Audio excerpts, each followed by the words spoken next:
Januzzi, ECS Executive Director and CEO, and it is my very great pleasure to welcome all of you, whether you're here on site in beautiful Gothenburg, Sweden, or joining us via video stream from somewhere else in the world, to this, the 244th ECS meeting. This meeting carries forward ECS's legacy of outstanding technical content. We have 48 symposia with over 3,400 abstracts, all coming from 64 countries around the globe. With numbers like these, it is clear to see that if your interests are in the fields of electrochemistry and solid-state science, you will find what you're looking for here in Gothenburg. We kicked off the meeting yesterday with an amazing salsa-fueled opening reception and a lovely event held exclusively for ECS members. But of course, we also welcome all those in attendance who've not yet had a chance to become ECS members.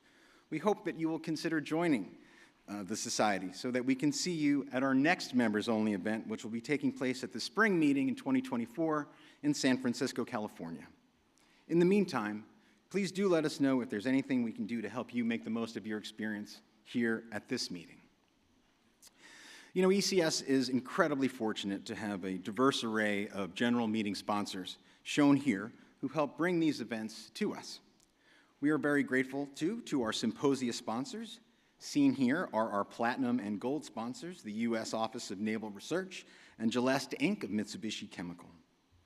It is only through these sponsors' support that we can offer the robust technical program and enriching special events that you'll find here at the meeting.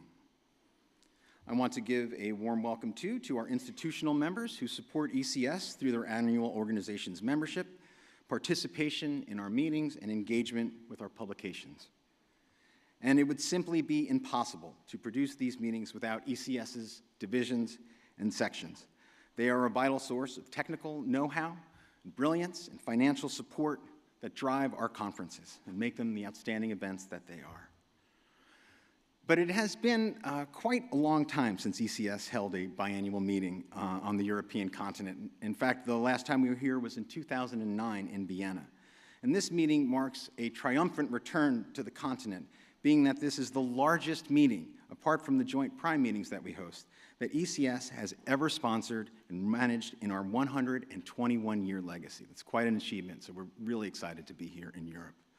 And of course, special thanks are due to the ECS European section for their incredible efforts to engage the local community and for organizing the Z03 Symposium, Young Researchers in Europe, which featured over 100 lightning talks from emerging researchers on the continent. I was fortunate enough to host an event here in Gothenburg several years ago, and I have been longing to return to this city ever since. And when the board of directors of ECS expressed their desire to host a meeting in Europe, Gothenburg was our first and final choice in that discussion. And after spending time here this week, I'm quite confident that you'll understand why. And 2023 is a special year for our host city, being that this is the celebration of its 400th anniversary. And to commemorate that incredible achievement and share his thoughts on his wonderful fair city, please join me in welcoming the Honorable Lord Mayor of Gothenburg, Aslan Akbas, to the podium at this time. Lord Mayor, would you join us, please?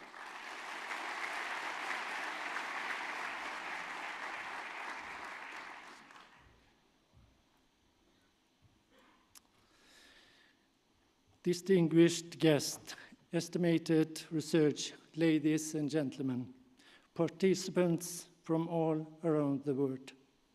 On behalf of the city, I wish you all a warm welcome to Gothenburg, the best coast of Sweden. Gothenburg is a city of warmth. It is a green and close city with nothing is far away.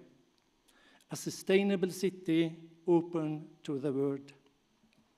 A city with rich industry and culture heritage, home to workers, engineers, and entrepreneurs.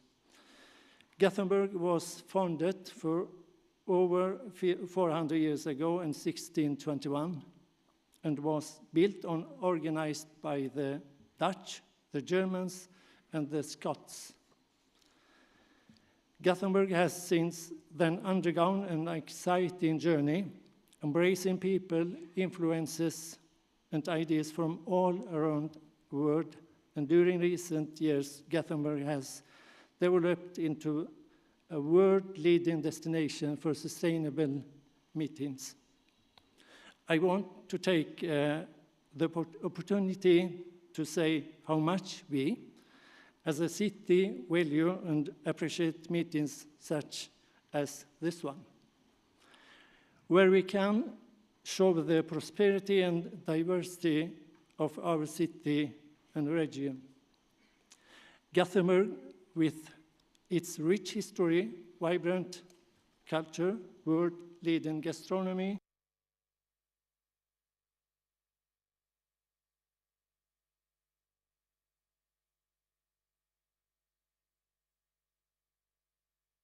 innovation, research, and scientific excellence. And we are pleased to be hosting ECS and to welcome so many people from across Europe and the rest of the world. This gathering marks another milestone in the rich history of the ECS, an organization committed to advance the understanding and application of electrochemical science and technology. Your meetings provide an invaluable platform for scientists, engineers, and professionals to exchange ideas, present cutting-edge research, and foster collaborations that drive innovation. Gothenburg, with its rich maritime heritage and a cityscape that seamlessly blends the old and the new, serves as an ideal backdrop for this meeting. Throughout this meeting, you will have the opportunity to engage with leading experts and participate in discussions that will shape the future of electrochemistry and solid-state science.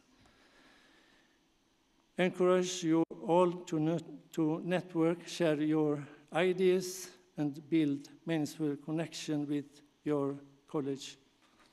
The ECS meetings is not just about learn from the another, it's about forging lasting real relationship that will drive progress long after this event concludes. And I hope you will enjoy your stay and that you will have time to explore our city and region while you are here. And now we will show you a short film about our city. Thank you. Gothenburg, Sweden, the port of Scandinavia. Founded in 1621, it was literally built by the Dutch, and ever since, the basis of our city has been built on knowledge and ideas from all over the world. Today, the Gothenburg region and its 1 million inhabitants is about to take its greatest leap forward in modern history. By 2035, 100 billion euros will be invested in the region, and as business and commerce is expanding, the city is also set to grow by almost a third. Together we've come a long way, creating world-class science in everything from medical research to developments in the transport industry, as well as pioneering new technologies like graphene. But change like this doesn't come for free. That's why we're investing in innovations for an even more sustainable future.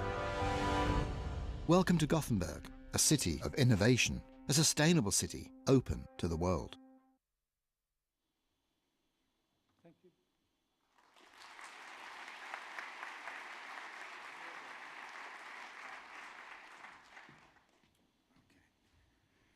Thank you, Lord Mayor, and congratulations again on your city's incredible 400th anniversary.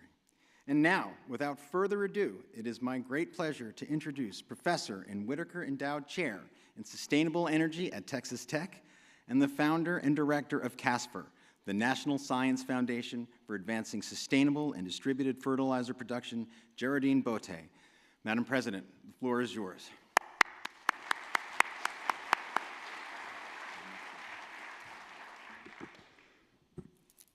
Wow. Thank you, Chris. And welcome everyone to the 244th ECS meeting in the beautiful city of Gothenburg, Sweden. How thrilling it is to me to be my first meeting as president of this amazing society and to see many friends, colleagues, mentors, students, and with over 3,400 attendees, many new faces to the ECS community. I have been a proud member of the Electrochemical Society since 1998 when I was a student, as many that I've seen in the last 2 days here. And I became a fellow in 2014. My roots with the society are very deep, starting from my career earliest day to where I am now, a professor at Texas Tech, specializing in sustainability and circular economies. And as founder and director of CASFER, I lead an organization striving to revolutionize agriculture through the integration of electrochemical processes to enable sustainable food production globally, one of humankind's most pressing problems.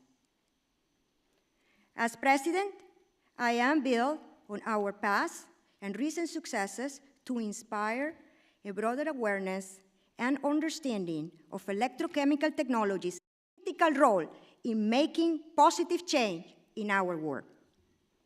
Alongside the battery technologies powering our mobile devices and the growing fleet of emission-free vehicles, electrochemical science and engineering advances are crucial to developing fuel cells and hydrogen power, as well as a myriad of novel materials, sensors, processes, and devices for applications ranging from manufacturing of chemicals through healthcare. We must increase awareness of electrochemistry and solid-state science impact on solving the grand challenges facing our planet. Together, we can safeguard the environment and deliver the next generation of materials, processes, and biomedical innovations. This is what I like to call ECS towards sustainability. This is a bold agenda to accomplish in a single year. Fortunately, I am not starting from square one. Rather, I am continuing the incredible work of those who became before me. I am grateful to all my predecessors, many of whom are here today with us. I especially appreciate the immediate past president, Turgut Gur. You have done to the society and the office of the ECS president proud. Your passion and dedication to advancing the society's mission inspires all of us. We are grateful for your outstanding leadership and service.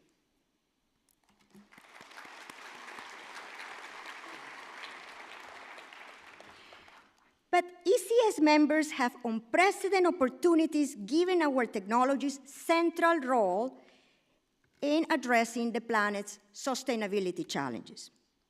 Together, we can make a difference. Therefore, I will briefly share with you two major presidential initiatives that I am proud to have launched. The first one is forming the ECS Presidential Ad Hoc Committee on Sustainability. This group's goal is to coalesce our collective knowledge in the electrochemical and solid-state sciences to address sustainability, which is the equitable balance between environmental, social, and economic forces. For example, how can we leverage electrochemical technologies to provide clean water and renewable energy sources, to protect our environment and prevent climate change, and to support ecological, human, and economic health and vitality? Under Vice President Jean Fenton's leadership, this committee is already working on answering that question and charting ECS course to become the leading organization creating and disseminating critical scientific content on sustainability.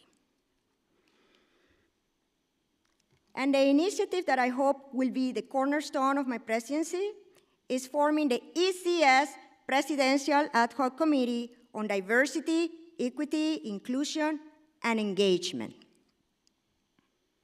Diversity is our strength. It fuels innovation, enhances collaboration, enables our best accomplishments, and brings us closer to the communities we serve. Chaired by IEEE Division Secretary and Treasurer, Elizabeth Wittinger, this Essentials Committee's immediate charge is to recommend mechanisms for ensuring diversity, representation in the society's governance structure, to create a grant recognition program to engage students, faculties, postdocs, and researchers from minority-serving institutions and from groups traditionally underrepresented in our society, and to make recommendations for increasing diversity, equity, inclusion, and engagement within the society. Alongside this committee's work, I will continue expanding ECS international presence to ensure that we welcome all voices into the ECS community. In fact, immediately following this meeting, I will deliver the keynote address at the Mexican Electrochemical Society Annual Conference. Then I will travel to colleges and universities in the region to inspire faculty and local scientists to engage with ECS and to establish ECS student chapters in Central and South America. The objective is to bring these regions' experiences into the society and allow scientists from around the world to take an active role in ECS activities. To advance our sustainability and diversity goals, we must inspire and nurture the next generation of scientists, engineers, and researchers. ECS student chapters are key to achieving this objective. I call on each of you here. If your institution does not have a student chapter, please visit the ECS booth in the exhibit hall and learn how to start one. ECS not only provides all student chapters free membership, it also allocates up to $1,000 per year to support your very, very cool activities of the chapter. It is really an amazing program that we actively want to expand. Please start a chapter at your institution and help advance ECS vision and mission to make the world a better place for humanity. Finally, I would like to close with this slide that you can see, illustrating our audience's diversity. Over 60 countries are represented at this meeting. And I really, really wish I had the time to say thank you in all these languages representing the countries that we have today. And now all we can say is, muchas gracias y disfruten la conferencia.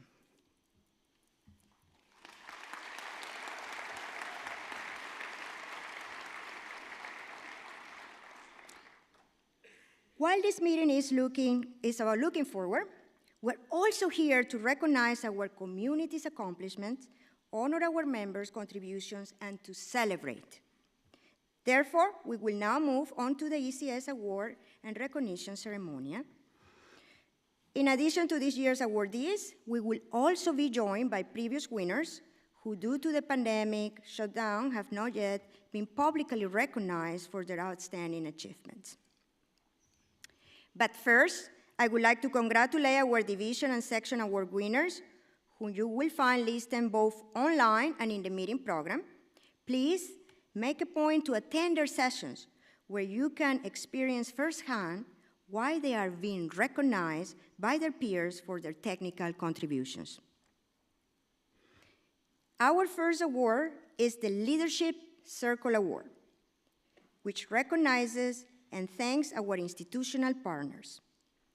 This award is granted in the year a member institution reaches a significant anniversary milestone.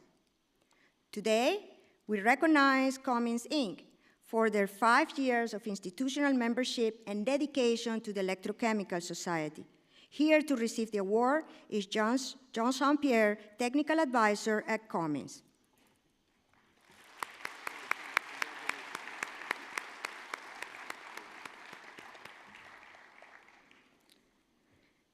Thanks very much, Sean, and to Cummins for their continued support and engagement. And now, I would like to ask ECS Senior Vice President Colin O'Dwyer to come to the stage to recognize our next recipients.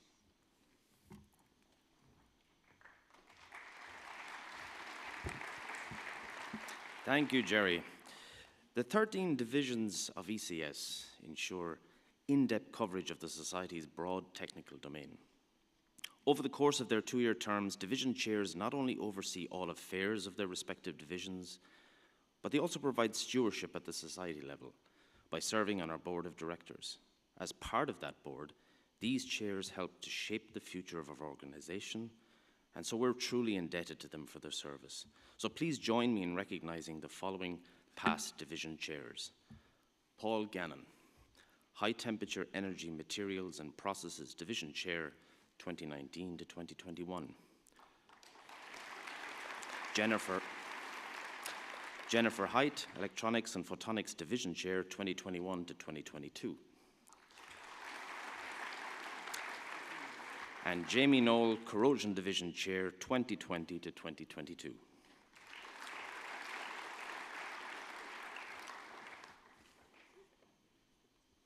Please join me in a round of applause to thank our past division chairs for their service to ECS.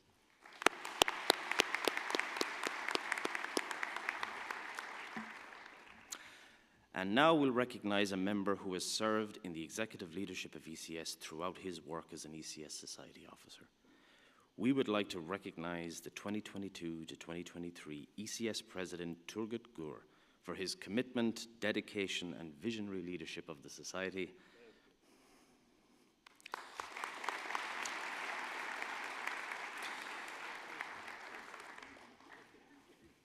Turgut, the Society officers offer our sincerest thanks to you. It was our honor serving with you. My pleasure.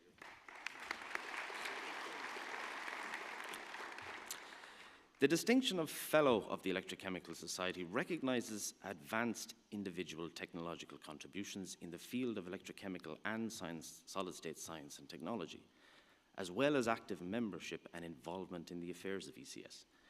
We're still catching up with public recognition of fellows due to the pandemic, and so we're really pleased today to be joined by fellows from the recent past and as well as from this year's class. So from the 2020 class of ECS fellows, please welcome Shekhar Bansali, Florida International University, for his pioneering contributions in areas of electrochemical sensor and service to ECS.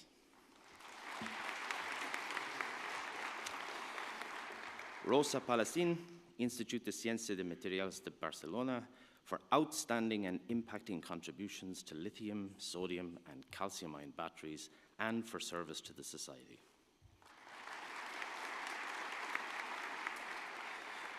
Congratulations, Shekhar and Rosa.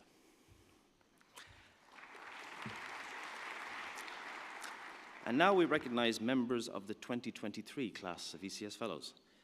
Jeffrey Blackburn, National Renewable Energy Laboratory, for contributions to redox chemistry, charge transfer and transport, and dynamic photoelectrochemical processes in single-wall carbon nanotubes and other low-dimensional materials. Teruhisa Horita, National Institute of Advanced Industrial Science and Technology, for his significant contributions to solid oxide fuel cell research and development and service to ECS and the electrochemistry community. Po Tsun Liu, National Yangming Chiaotong University, for significant contributions to technical advances in electronics and optoelectronics, including novel semiconductor materials. Robert Mance, United States Army Research Office, for outstanding contributions to the Society and his great impact on the electrochemical community through his own fundamental research and fostering and funding other scientists' research. John Muldoon, Toyota Research Institute of North America, for his pioneering work in beyond lithium-ion batteries, including the creation of novel electrolytes and cathode materials for multivalent and lithium-sulfur systems. Michael Osling from KTH Royal Institute of Technology, for seminal contributions to semiconductor device technology and entrepreneurship.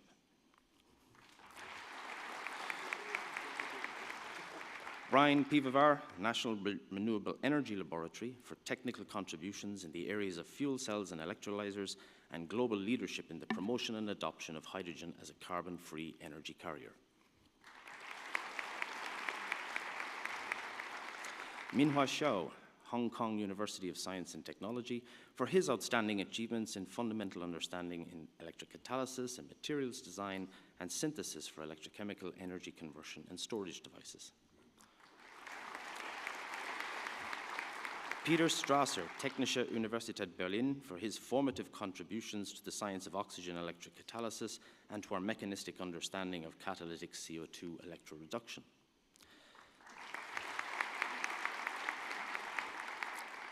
Alice Surowick, Berry College School of Mathematical and Natural Sciences, for outstanding contributions to the society, teaching and research, as well as developing exciting new professional development opportunities.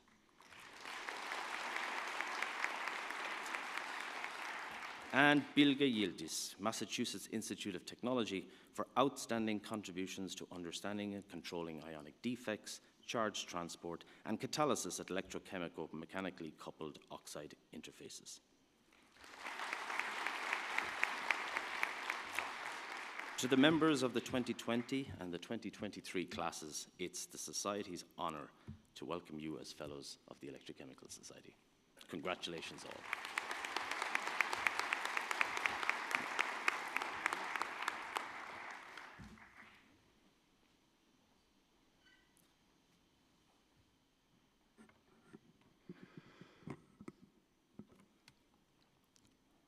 Thank you very much, Colin, and congratulations again to all our fellows. The next award is the 2023-2024 ECS Toyota Investigator Fellowships. Each Young Investigator Fellow received a one-year $50,000 grant to pursue innovative research in electrochemical and green energy technologies. With this year's recipients, we celebrate that ECS Toyota partnership has now provided over $1.5 million to support young professionals and scholars.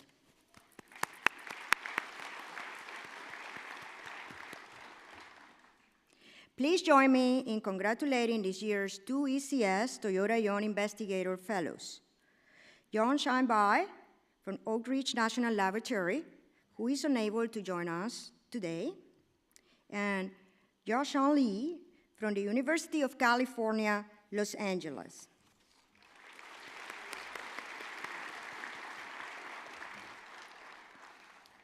Be sure to join us for Prime 2024, the meeting in Hawaii next October. These young investigators will present their groundbreaking research. And also, please note that application submission for the next year's Young Investigator Fellowships opens in November and closes on January 31st, 2024. The Alan J. Barr Award in Electrochemical Science was established in 2013 to recognize distinguished contributions to electrochemical science. The 2021 Alan J. Barr Award recipient is Mark Cooper of Leiden Institute of Physics for his contributions to tackling fundamental problems in surface electrochemistry and electrocatalysis. Professor Cooper gave his award talk, Electrochemistry of Platinum, New Views on an Old Problem, at the 239th ECS meeting in June of 2021. Congratulations, Mark. The Carl Wagner Memorial Award was established in 1980 to recognize mid-career achievement excellence in research areas of interest of the society and significant contributions in the teaching or guidance of students or colleagues in education, industry, or government. The 2023 recipient of the Carl Wagner Memorial Award is Peter Strasser from Technical University Berlin for his formative contributions to the science of oxygen electrocatalysis. Please be sure to attend Professor Strasser's award talk free electrons to molecular bonds and back, the dark side of solar fuel and chemicals. This will take place on Tuesday at 5 p.m. in room F6. Congratulations, Peter.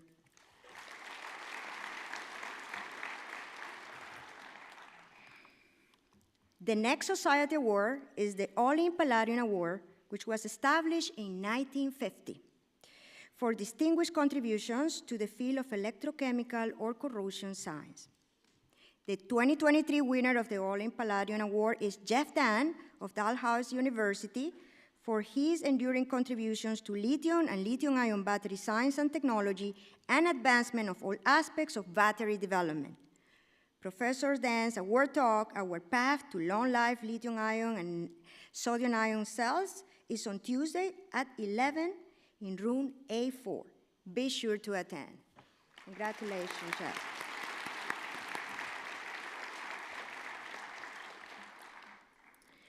Well, and congratulations one more time to all our Today Award recipients and service recognition honorees. Thank you all for your contributions to the science and to the society. This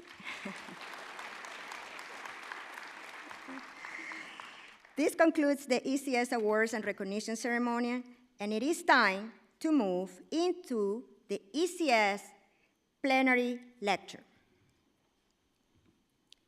Our speaker today is Shannon Bao, the K.K. Lee Professor of Chemical Engineering and Director of the Wearable Electronics Initiative at Stanford.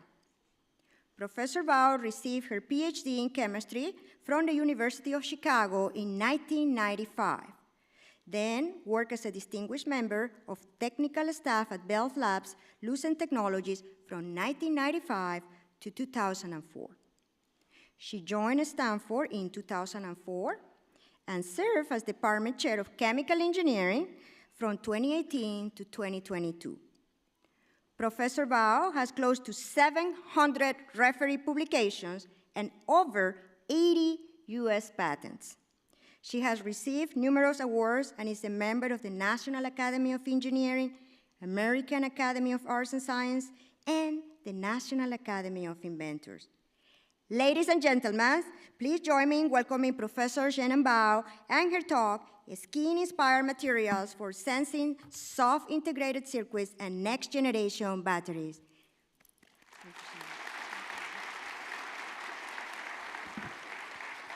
Thanks, Jerry, for the extremely kind introduction, and congratulations to all the award recipients. It's truly an honor to be standing here to speak to you. I'd like to thank the ECS for the invitation to be here. So today, I'd like to basically take you through a little bit of the journey we have gone through and to share the vision that we have for future of electronics. But before I do that, I'd like to first acknowledge the contribution from all the group members.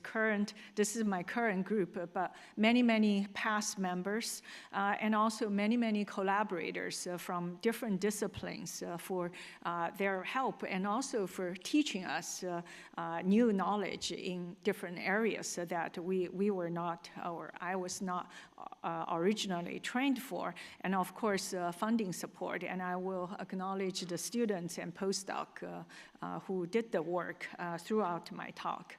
So I was trained as a chemist, polymer chemist specifically. So when I think about designing materials, I was very inspired by human skin, specifically by the material's property. Human skin is not only flexible, but also stretchable, biodegradable, and self-healable. And these are properties that our current electronics do not yet have. So we were thinking about there's a great need for future electronics to take a new form, because the current electronics, they either do not provide the information that's needed, or they do not interface with human body readily and non-invasively. So if we think about human health, it's basically a large system that is operated through the communication between various electrical signal and chemical signal that really regulate each other to regulate our human health. But current technology is very good at diagnose one particular disease, or if there's a symptom happening, then we can determine where that symptom happens, and then there's a treatment to suppress that symptom.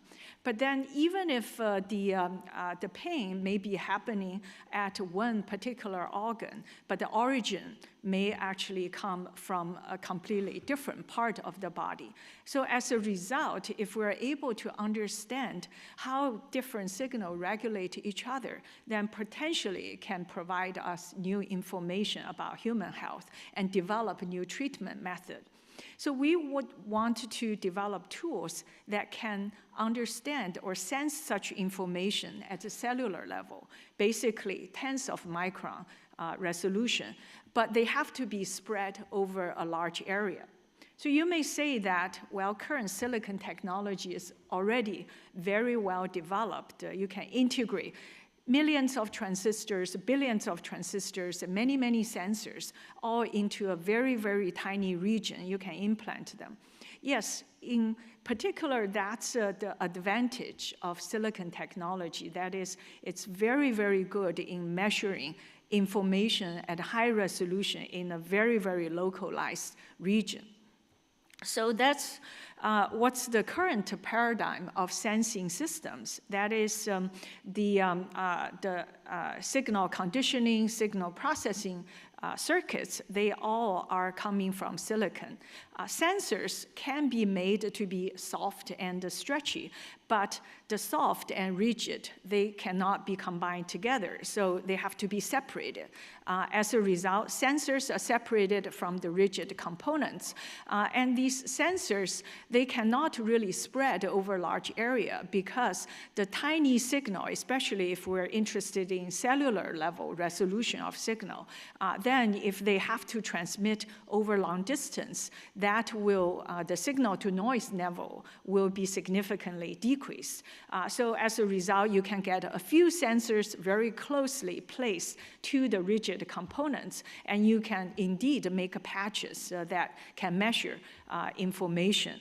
But that's not nearly as sufficient as if we want to really fully understand human health. But on the other hand, if we look at our human skin, the way we're able to experience external environment is because we have mechanoreceptors. They respond to external stimuli, but then immediately the mechanoreceptor will convert the signal from either pressure or temperature or vibration into action potentials. Basically, these are frequency signal and transmit as spike trains through our nerve system to get to the brain. And these signals also, have you ever wondered that, well, we have millions of mechanoreceptors, why we're able to respond to information or the sense when touching something so quickly? That's because not each sensor is wired to our brain. The information actually gets combined at synaptic junction. And then it's the pattern of these frequency signal that gets to our brain, then we immediately recognize the pattern instead of sensing each mechanoreceptor and then try to process the signal. So all of these are ways that our human skin sense information and transmit information. That's something that we can learn from the skin, in addition to the material's properties. So we envisioned that if we're able to do so, to make future electronics to be like skin, having the sensing functionality and also signal processing functionalities similar as skin, then potentially we can enable a new generation of electronics that's comfortable, imperceptible, invisible, and also compatible with human body. That is, whether we implant them or wear them on the human body, we will not even know that they existed, but they automatically will collect information that's of interest. So that's the electronic skin that we envision. Basically, it's a sensing system that perform all the functions similar to human skin, and we hope to use this to put on robotic surface or the surface of building, the environment, the cars, but more importantly, to use for human health, understanding human health, and also treatment of diseases. So I just went through the motivation very quickly, and in this talk, I will specifically talk about 3 aspects. So one is about sensor development, the electrophysiological sensors and electrochemical sensors. I will talk about developing integrated circuits, because that's the important part to be combined with sensors, so that we can make the signal processing similar as human skin.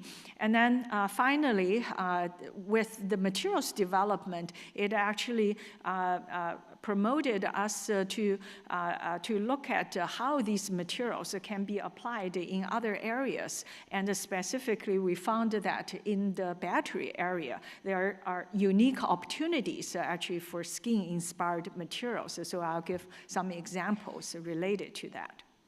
Of course, when you think about skin, the first thing you think about is sense of touch.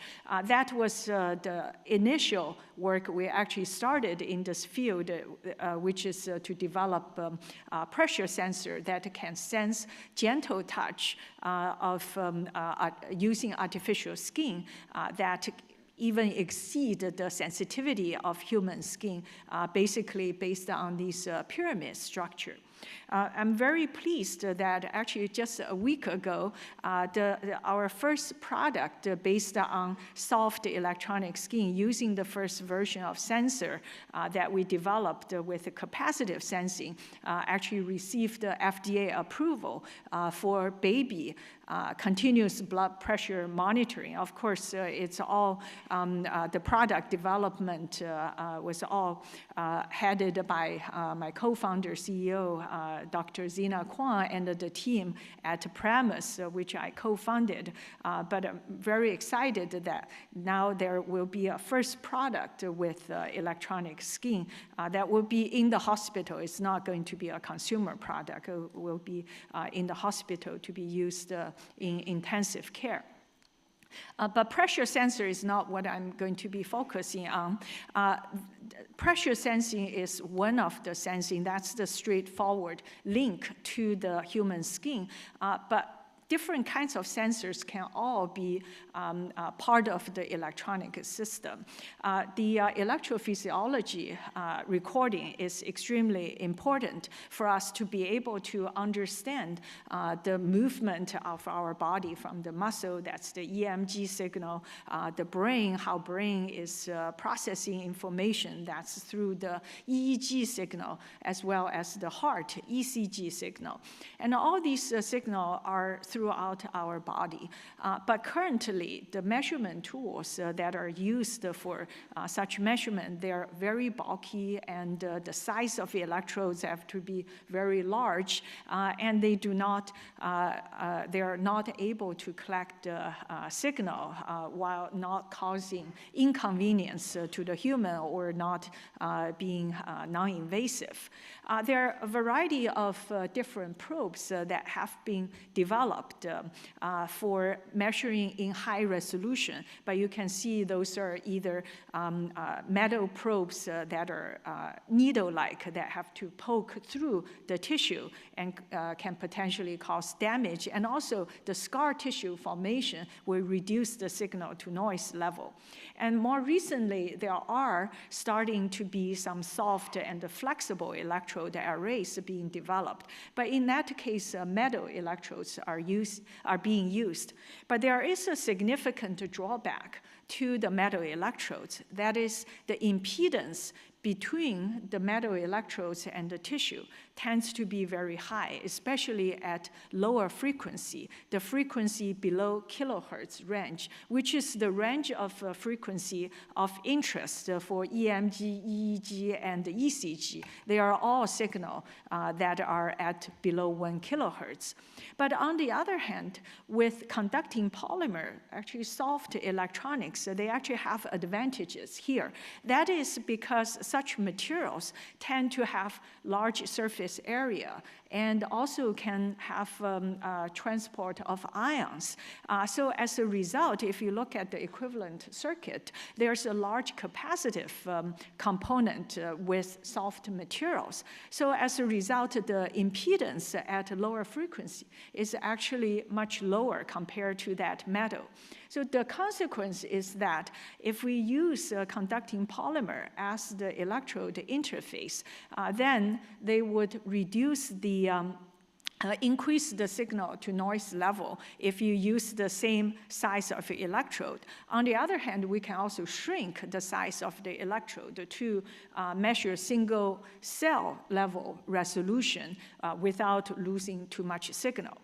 And also, on the other hand, with the large capacitive term here, component in these materials, then they can also store a large amount of charge. So for electrical stimulation, they can also put out more charges in these materials. So for when we stimulate, whether the nerve here, we're using these electrodes to stimulate the sciatic nerve of the mouse. And then we compare the voltage needed and the amount of lag movement that's generated using the stimulation. And then you can see the with the conducting polymer electrode, we can use lower voltage to generate similar lag movement, or almost 10 times the lower voltage required to generate similar movement. So that means potentially it can cause less tissue damage when used for electrical stimulation. So there are both advantages.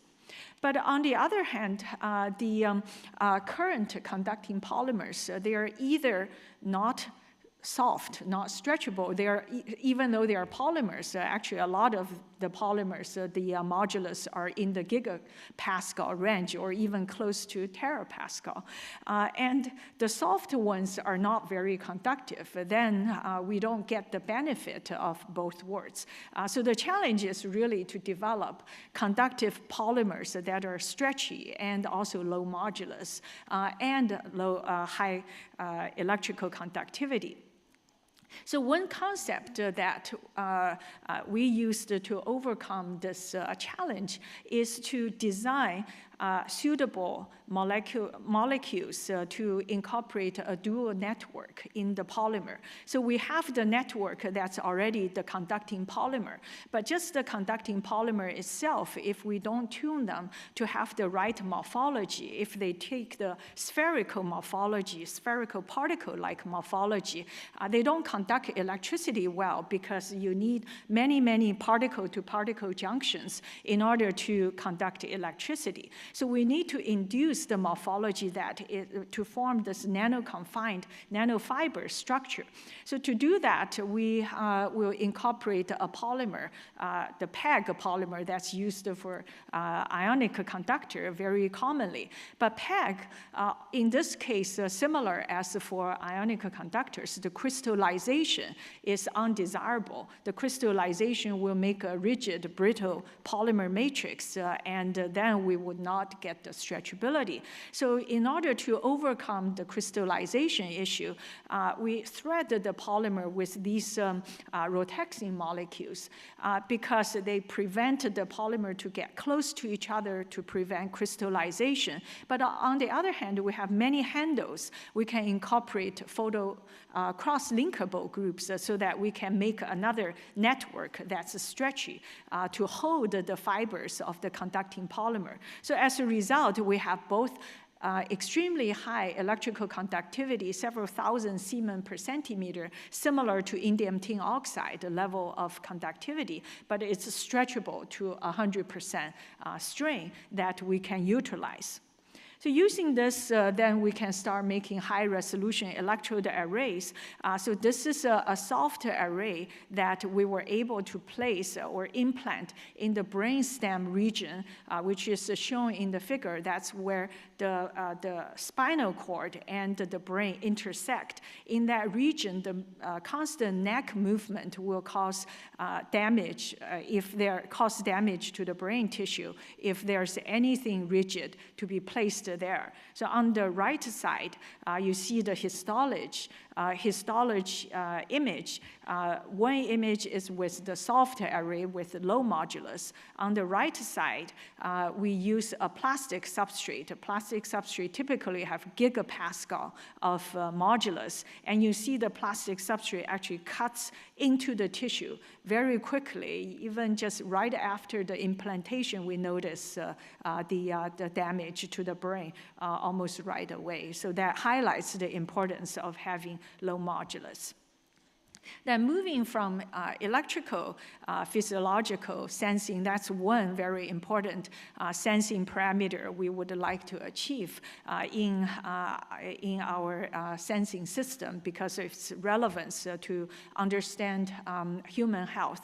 Another type of sensor that's of interest, of course, broadly, there are many chemical sensors and biochemical sensors will be of interest. But in particular, the neurochemical sensing is very important in both regulating our brain as well as the brain will regulate our different organs, including the stomach, the intestine. But on the other hand, neurochemicals, actually more than 95% of the serotonin is generated in our guts, and that in turn can regulate our brain.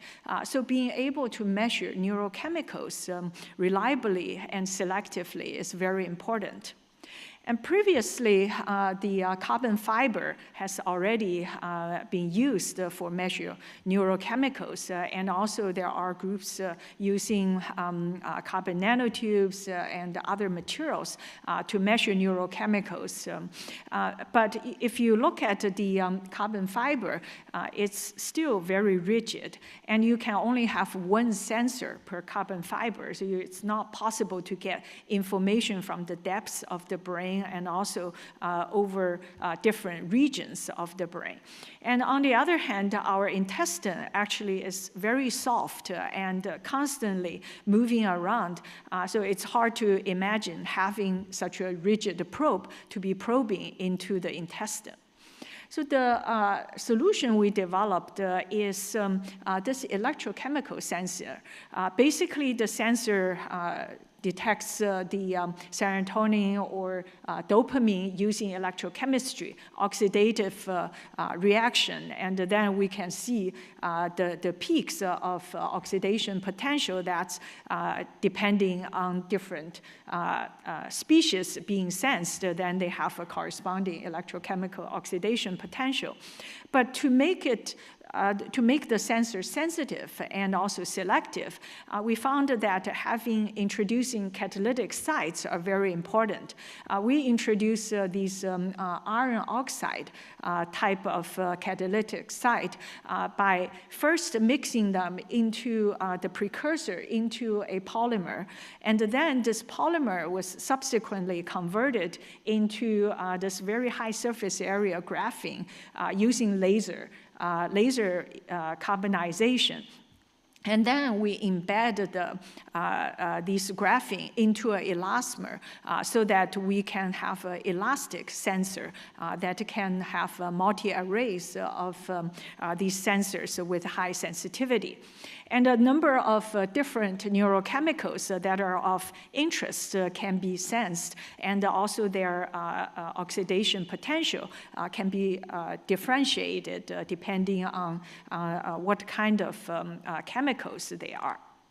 And it's important to be able to show that such sensors can selectively sense the dopamine versus the serotonin. So in order to do that, we used a mouse that has been undergoing treatment with a particular drug that will change the serotonin uptake timescale. So then we did use optogenetic stimulation to stimulate the mouse so that then we can measure both the dopamine and serotonin separately. And then we observed different dynamics for the decaying of these two different kinds of neurochemicals, indicating that our sensor indeed can sense in vivo selectively.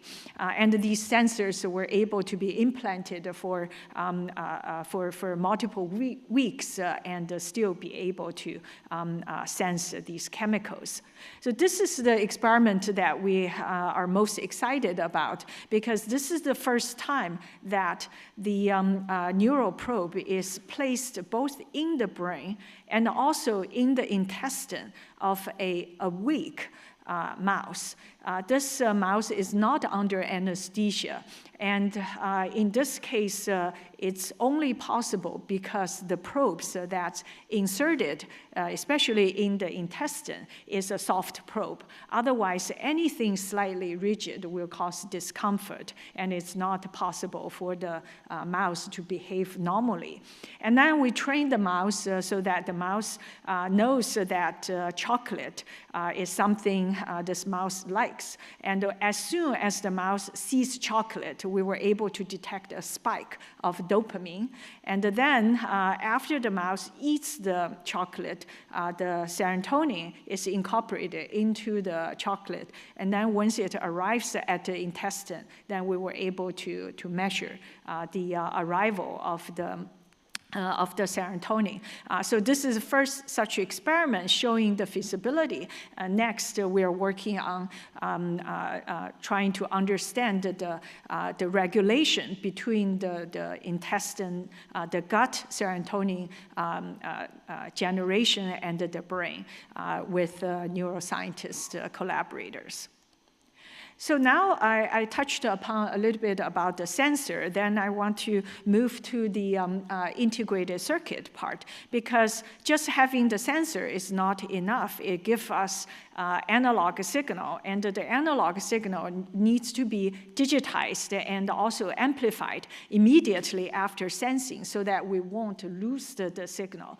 So that means these integrated circuits also have to be to take the skin-like form factor that is being stretchable. And for a long time, we have been challenged by this issue because the materials we use, they are either very electrically conductive but not stretchable, or vice versa. But an important discovery was made a few years ago when we found that when we actually put two polymer matrix together, if we want stretchability, we add this stretchable polymer. But normally, if you mix a conductive component with an insulative component, then you would expect the electrical performance will go down because you diluted the matrix. Also, the insulating component may get in between the conductive component. But to our surprise, we found that the conductive component, they normally have a rigid conjugated aromatic backbone. When we add the second component, it induces nanoconfined structure formation. And now we could even see such a structure using cryo-EM in solution. We were able to detect such a confined structure. And with such nano-confinement, and then the polymer charge transport mainly is limited by the conformational disorder. Due to the polymer backbone can have these twisting and also bending of the polymer backbone. All of these can act as traps for charge carriers. But when they adapt this nano-confined structure, the polymer backbone is forced to be planarized and also to be linearized. And on the other hand, of course, we have to figure out how to process such film so that during the formation, the nano-confined structures are interconnected without having insulators in between. But if we're able to do that, then we've observed that we get twice or 3 times increase in the charge carrier mobility while gaining the stretchability. So now this becomes a general method. Now we can add self-healing property, biodegradability, all these desirable properties into our polymer semiconductor, but without decreasing the charge transport, but actually having a boost. So that was really important. The other choice is using carbon nanotubes. We have been looking at using conjugated polymers to sort carbon nanotubes for many, many years. And the most recent version is with this degradable polymer that we developed that can selectively sort semiconducting nanotube. And more recently, we found that if after sorting, if we just keep the solution in the fridge for a few days, then additional metallic tubes will precipitate out. Then we get even higher purity, 99.997% purity of carbon nanotube. So that also become another semiconductor we could use for building our integrated circuits.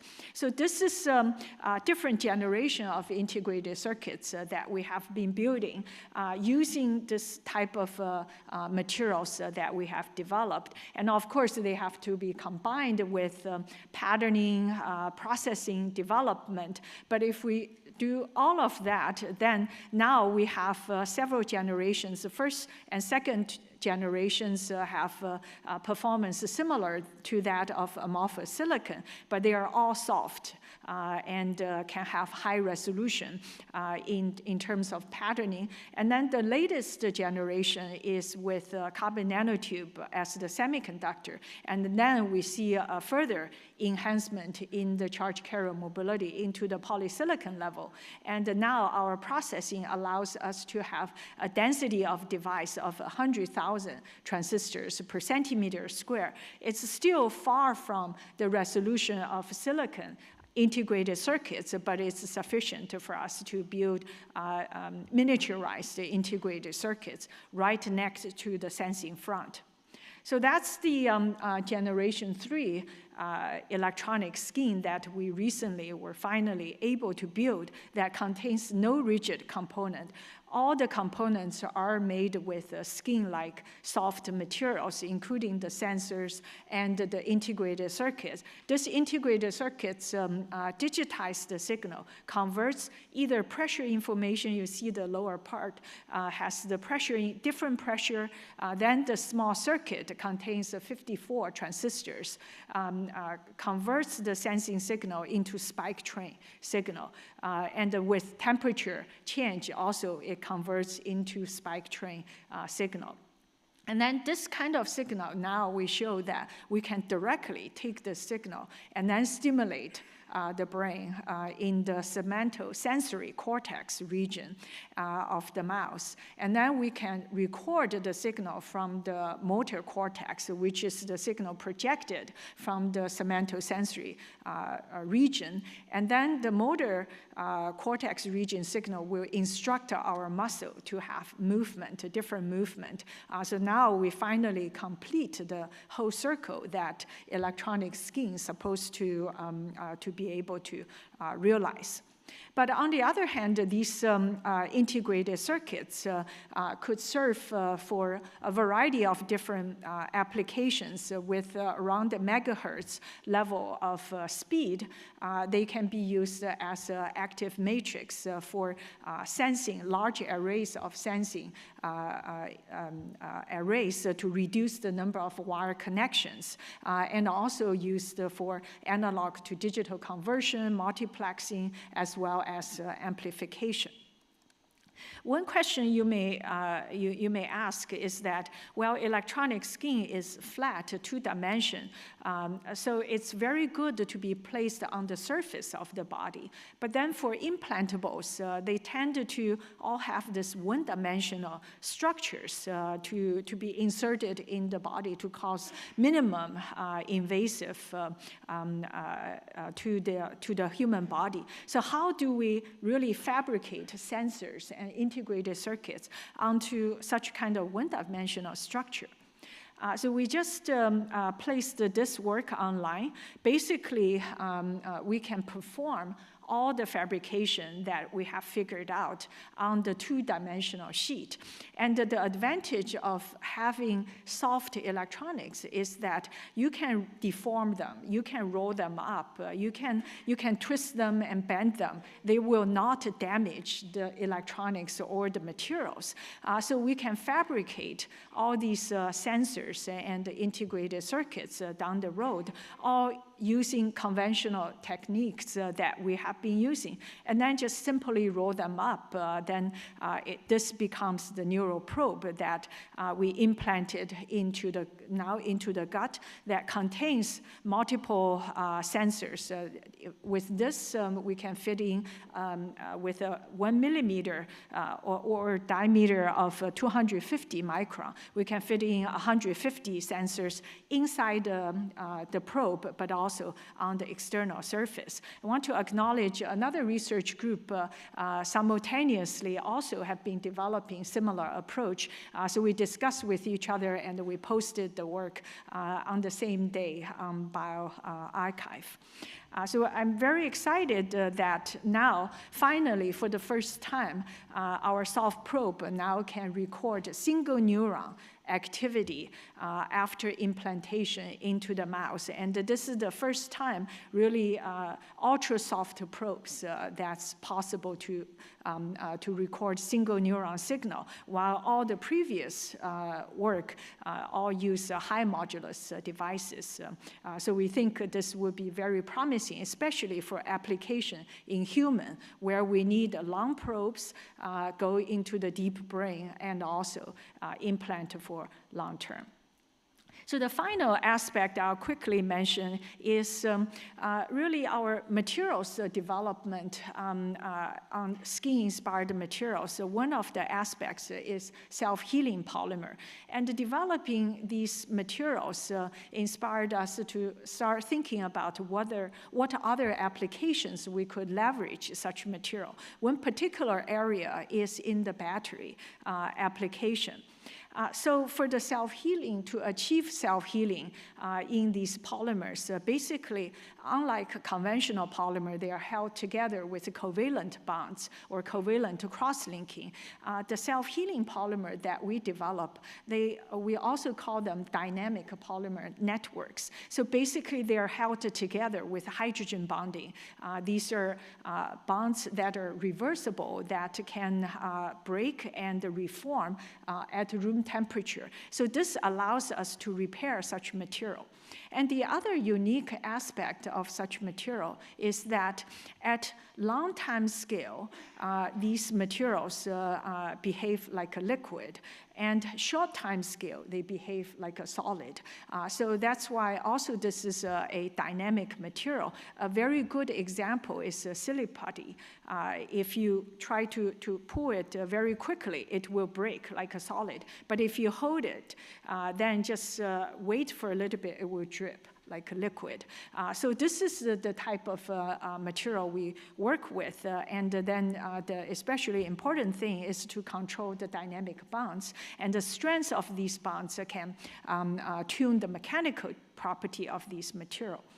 So our first encounter with battery actually started more than 10 years ago. And that time, my colleague, Yi Cui's group was working with silicon nanowires to make silicon anode. And the reason is to solve the problem of volume expansion. So we thought, well, that's potentially an area self-healing polymer may help to address the issue, Basically, we replace the binder with a self-healing polymer, so it maintains contact with the silicon particle. And we found that we were able to actually even use cheap micron size silicon particle and still be able to get high cycling stability. And more recently, we start to extend that concept into lithium metal anode, where again, volume expansion is a problem. And also, of course, in addition to that, the chemical instability is another challenge to address. But having the self-healing polymer, we found that it dramatically changed the growth behavior of the lithium metal deposition. Basically, we hypothesized it's due to more uniform lithium ion transport through these materials. And also because of the flowable property, it prevents pinhole formation. So you have no pinholes that can form hotspots that can cause the filament growth. We further carried out study to look at the effect of mechanics by systematically changing the hydrogen bonding site. So here we have two kinds of hydrogen bonding site. One produce stronger hydrogen bonding. The other one produce weaker hydrogen bonding. Then we can modulate the ratio of the two to change the dynamics of the polymer. And we found that using these as the coating for lithium anode, then the sweet spot is where these polymers have the viscoelastic behavior. So more flowable behavior gives us a better Coulombic efficiency, and the more solid-like material tends to have lower Coulombic efficiency and more filament-like growth. So finally, combining all these knowledge together, our newest generation of coating for lithium metal, we call it SP2 coating, basically has the feature of flowable property, but also we hypothesized that the solvent molecules are the ones that are really causing the degradation at the lithium metal. So we incorporated molecules to block the solvent from entering to the interface. And then we have this salt-philic unit to promote the transport of lithium ion and also bring the beneficial anions to the interface. So that in this case, we found that actually the SEI at the interface could be regulated by tuning the chemistry of the coating. And then the mechanical property of the coating will remove the pinholes and promote more uniform ion transport. So we're very excited that some of the concept from skin-inspired electronics can actually be applied in a completely different field, makes it very exciting for us to work on all these different areas. So to summarize, here I've shown some examples of materials development and also device system level development for soft electronics. I think soft electronics is the inevitable. Almost 7 years ago when I met Samsung's CEO, I told him, I said, well, if you can make electronic soft, why still stay with flexible and high modulus electronics? You should just go directly to soft. Then he gave me $10 million to start this program, which I think I'm very grateful actually to be able to develop all these materials with that tremendous support. And the advantage that we see is really the ability for such materials to intimately be able to integrate with human body, but without compromising the performance, without compromising the sensing capability, but rather actually provide enhancement. So that's really the ultimate goal we hope to be able to achieve. And also I hope that by pursuing a longer term vision, potentially can allow us us to develop things we never thought about we would be developing. We had lots of surprises that I didn't expect during the course of development of these new materials and new devices, which makes this journey especially enjoyable. Finally, thank you very much again for having me here, and I'll be happy to discuss further. Thank you.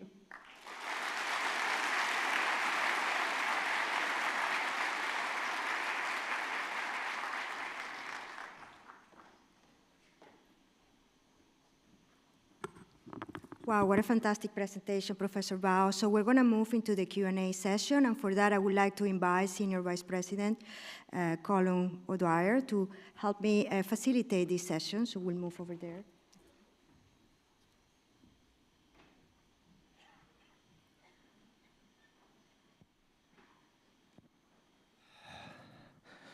Thank you very much, Professor Bao, for that talk and actually sharing your vision and your recent work with us at the meeting in the ECS community. We have some time for questions and answers. So for members in the audience who'd like to ask Professor Bao a question, there's some microphones in each of the 3 aisles and 2 just at the front, right here. But I'd like to just ask one question first.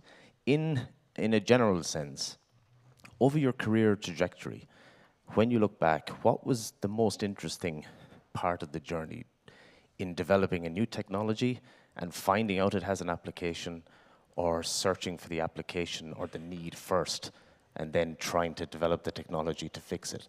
In your experience, how has that journey changed over time? Yeah, I think it's a kind of an iterative process. Usually at the beginning, as a scientist, we are curious by certain natural phenomenon. And then we start thinking about ideas. And then once you develop something new, for example, a new material, then as a scientist, as the inventor, you really want to make it to be useful and used by everybody. So then it becomes more kind of seeking for where is the best place to use this material or use this new invention that we come up with. Then that kind of take us into more the application side. But then once you work on application, you find there's so many things you don't understand. Initially, it could be just a naive thinking. And for example, even the self-healing, right, for batteries, initially it was just a naive thinking. But there are so many things that are happening at the fundamental level in those systems. Then once we see something promising, then we start trying to understand what is really happening. And that provides us new knowledge, new information that can allow us to think about the next new idea. So I would say it's really iterative at different stage. There are different things that are most exciting. I think I'm more of a person, I just follow my heart, kind of follow what's exciting at the time, and then we just do it. Well, you are so excited. I see your passion, and I can see all these ideas come from that passion. You are a prolific inventor. So my question is, behind an invention, there is always a story. Do you have any stories that you want to share with us? When your first patent, your first idea, what was happening? How did it happen? It's always interesting to know behind the story of that. So.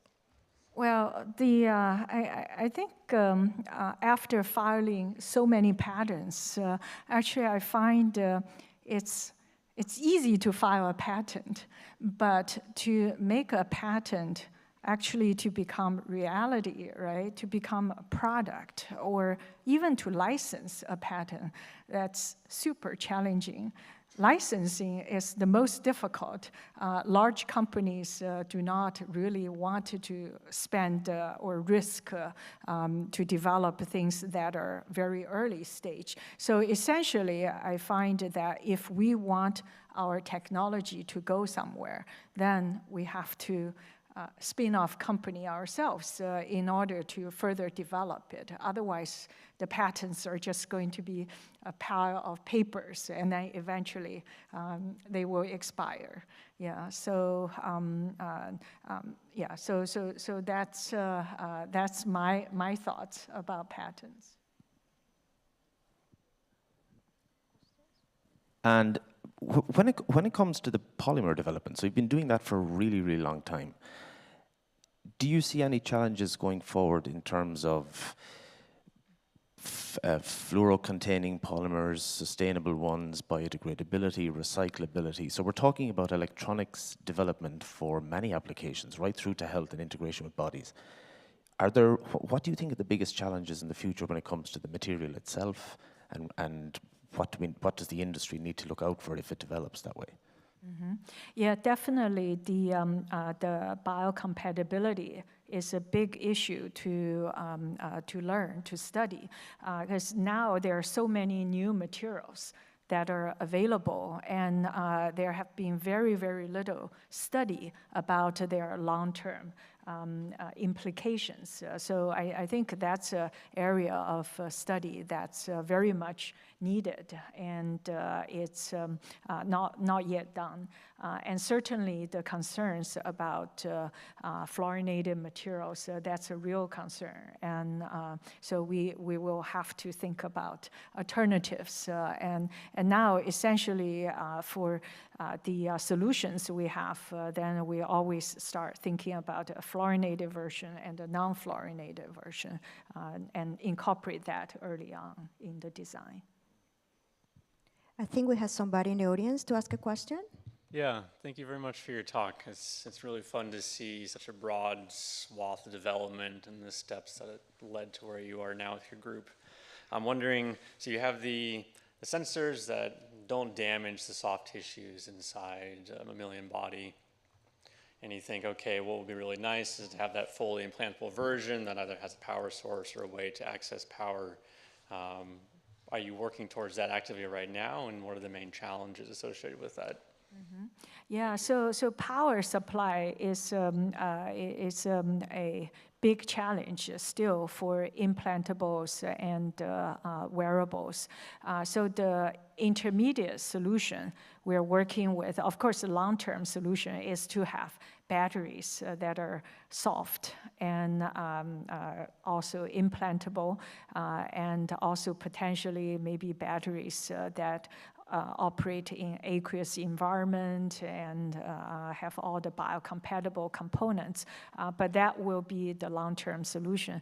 The shorter-term solution is to make wireless devices, basically RF-powered devices that can have the power through an external device, so that the implanted part doesn't have to carry the chunky batteries, or even for wearables, the power containing part can be put into the clothing, or in the if I have certain sensors, maybe for monitoring sleep, then those powering devices can be embedded into the bed. So those are some of the intermediate solutions. I can ask a quick follow-up. What kind of power draw do you think you would need for these fully embedded devices? Well, it really depends on the frequency of sensing, and also how long the sensing is going to be carried out. But a typical, say, kind of pacemaker, right, can be implanted for 10 years, and the battery can last for 10 years. So the power consumption for these devices can be really, really low, potentially. Thank you very much. We have another question from the center. Hi, Jinan. Great work and amazing talk.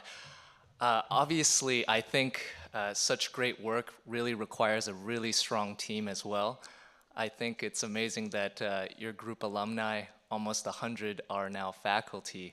I wanted to ask about your approach to mentorship. How do you shepherd these young scientists and train them up into such great scientists and researchers?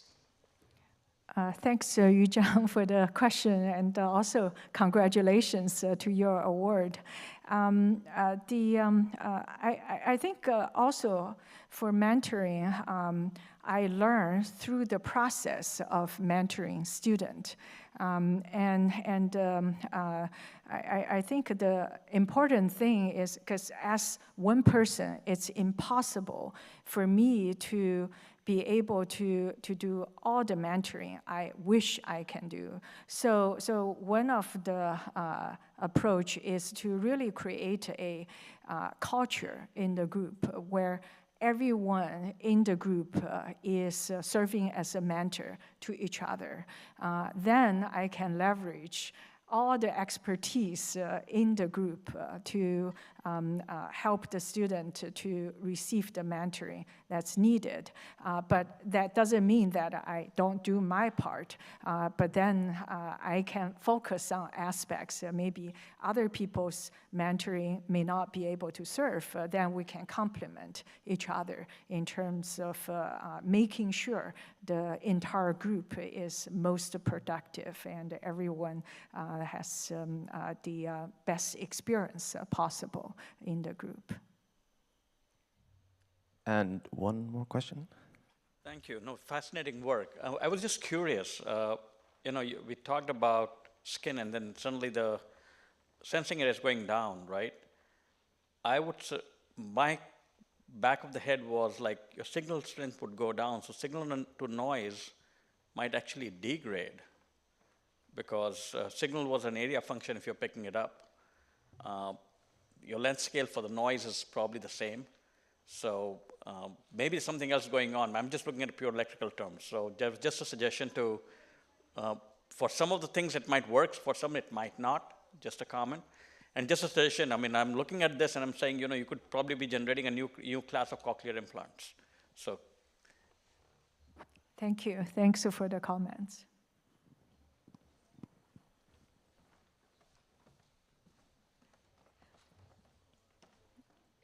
And I think we have time for just one last question. Absolutely. Please go.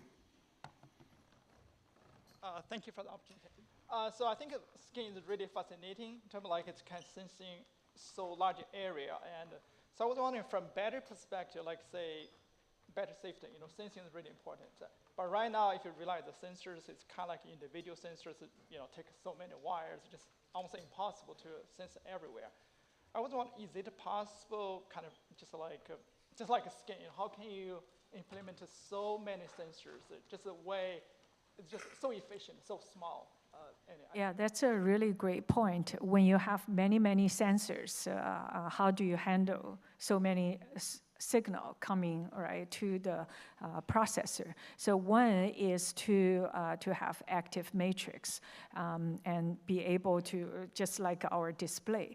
And then the other approach is really to learn from our skin to have synaptic junctions, so artificial synaptic junctions where the signal in spike train pattern can be combined at the synaptic junction and then generate patterns in these devices. Then this way, instead of having each sensor connected to the processor, then similar as human skin, then we generate the pattern correspond to certain object. Then this way, it will reduce the power that's needed for the microprocessor to process complicated signal and many sensor signal. Thank you. Thank you very much, Professor Bao, and we really appreciate you having come all the way to Gothenburg to tell us about your work. Thank you again. Thanks so much for having me. Thank you, everyone, for staying.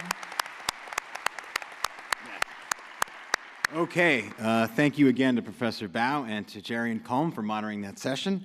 And thanks to everyone for participating in today's ECS Awards ceremony and plenary lecture.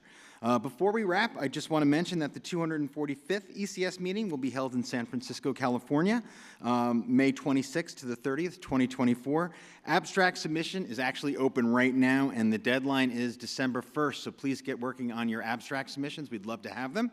Also, we hope that you will join us next fall for Prime 2024 in beautiful Honolulu, Hawaii, hosted with our partners, the Electrochemical Society of Japan and the Korean Electrochemical Society. So please be on hand for that outstanding event. And you can see the other future ECS meeting dates listed here. Please be sure to mark your calendars for those as well.